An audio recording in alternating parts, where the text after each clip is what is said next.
Good morning, everyone. Thanks for being here. So, as you see on the screen, my capstone project is studying shame in biblical and practical theology, and I'll dive into what that means and what some of my reasons were for choosing this focus for my capstone project. First off, a little roadmap for what I'll cover in this presentation. First, the rationale. Why did I choose this topic? Then process. How did I go about studying it? Products. What did I produce? Reflection. How has this capstone project affected me? And conclusion. What comes next after this? So why a biblical and practical theology of shame? Why did I choose this for my capstone project? And there's several questions in here. First of all, why biblical and practical theology?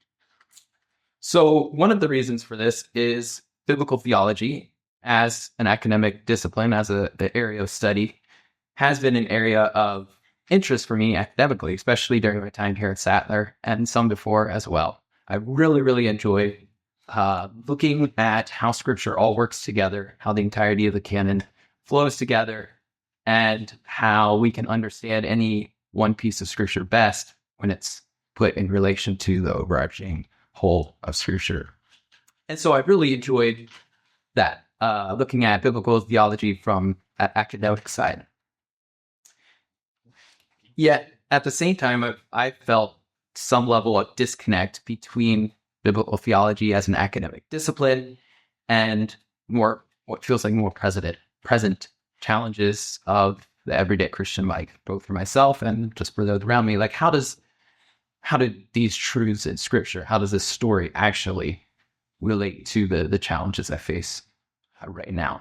And so some of this background was inspiration for the kind of project that I wanted to choose for my capstone, something that kind of integrates these two together. So then why did I choose shame as my topic of study? And there's a couple reasons for this. One is shame's universal. We've all experienced it. We all do experience it in some measure, some form. And I think that's become apparent with the popularity of some speakers like Brene Brown recently, who have really connected with people's experience. And lots of us had some experience with shame in some way or another. And so it's a very relevant topic.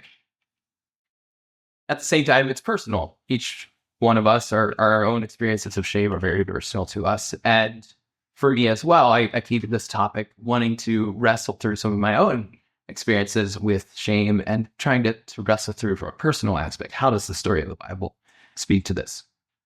And so that led me to choosing this topic and this approach. So the process, how did I go about studying this? First of all, I had to define some things. What do I mean by shame? What am I actually trying to study? And there's a lot of ways to answer this question. There's a lot of definitions to shame. I put one here by Jackson Wu that's fairly straightforward and also pretty helpful. It says, shame is the fear, pain, or state of being regarded unworthy of acceptance in social relationships. Just a couple aspects from this definition that I want to draw attention to. First of all, shame is very much a social phenomenon. Whether it's an emotion that we're experiencing, it's a relation to social interactions.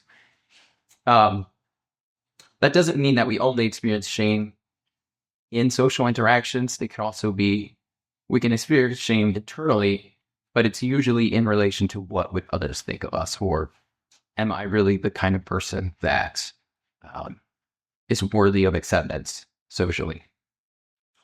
So that's important to note.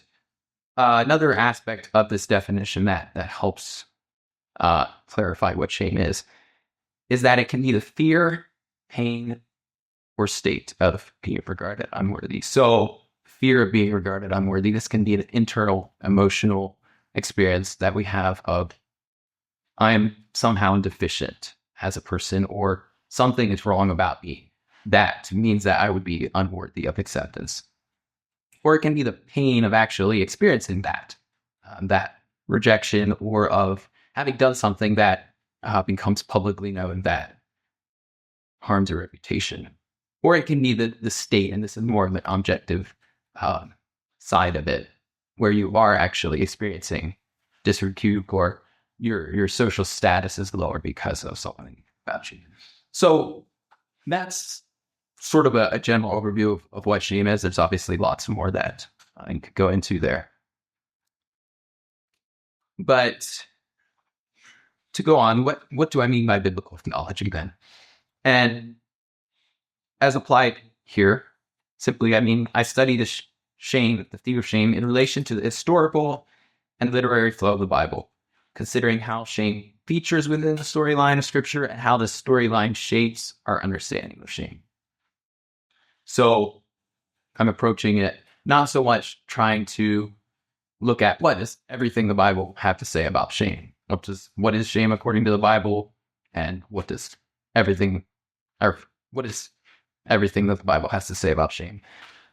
But rather, how does shame feature within the overarching storyline, and how does this storyline kind of help us understand shame? And that takes us to practical theology. How does it help us understand shame within the story? And specifically, how does this biblical theology of shame help our understanding and our practice in relation to present day experiences of shame?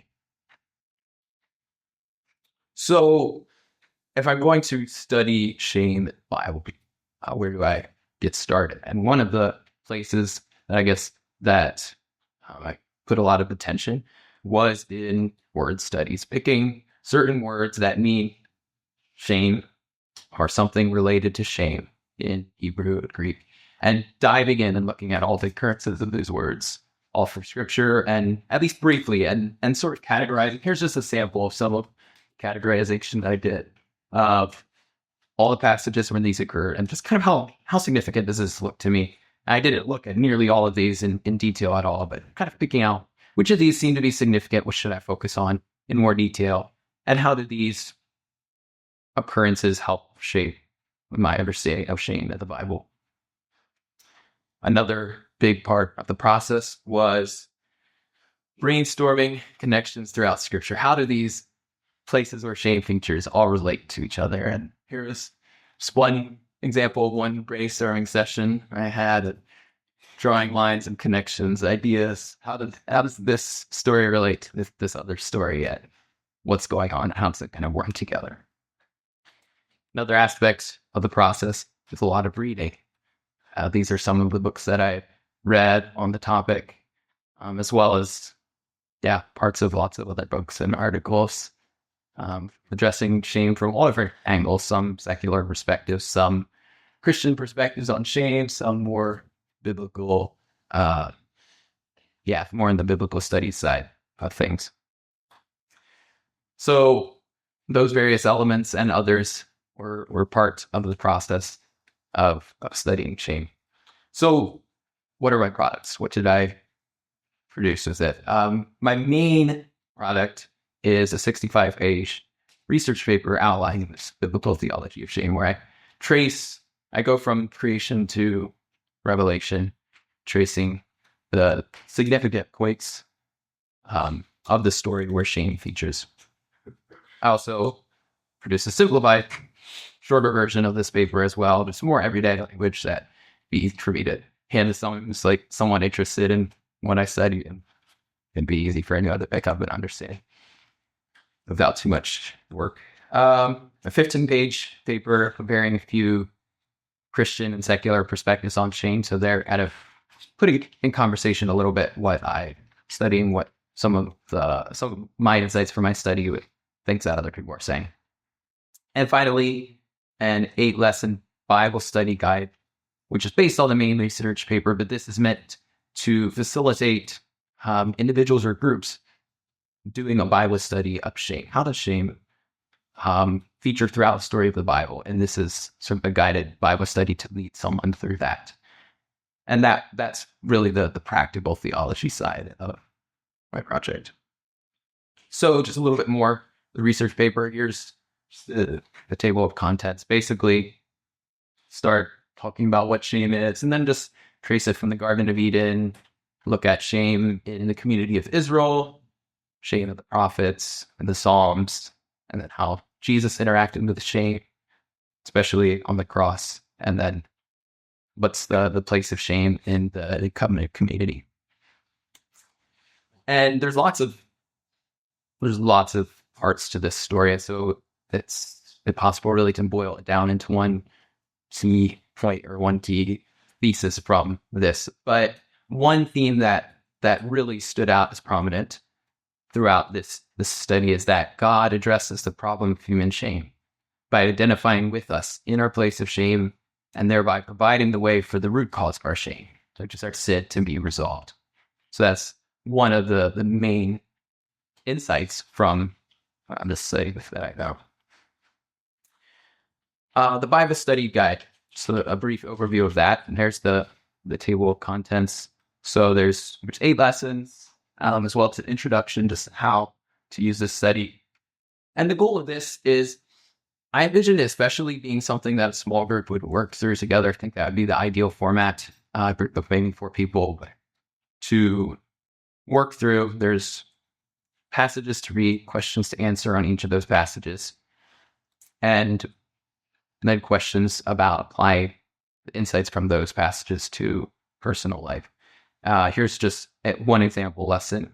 Start out with the brief introduction, and I write, trying to tie this lesson into the lessons that come before and just show the continuity throughout the storyline of the Bible and how this lesson kind of builds that. And then a scripture passage to read, and then questions and where do you see the dynamics of shame in this story? How does Jesus respond to shame? And space to write out answers or to discuss answers. There's also recommended reading, which just points to my paper for kind of more in-depth treatment of this topic, if anyone's interested there. And then these are the second 2 pages of the lesson. There's another passage to read in this lesson, and then several questions on making it personal. So, like, which characters in the story do you see yourself with the most?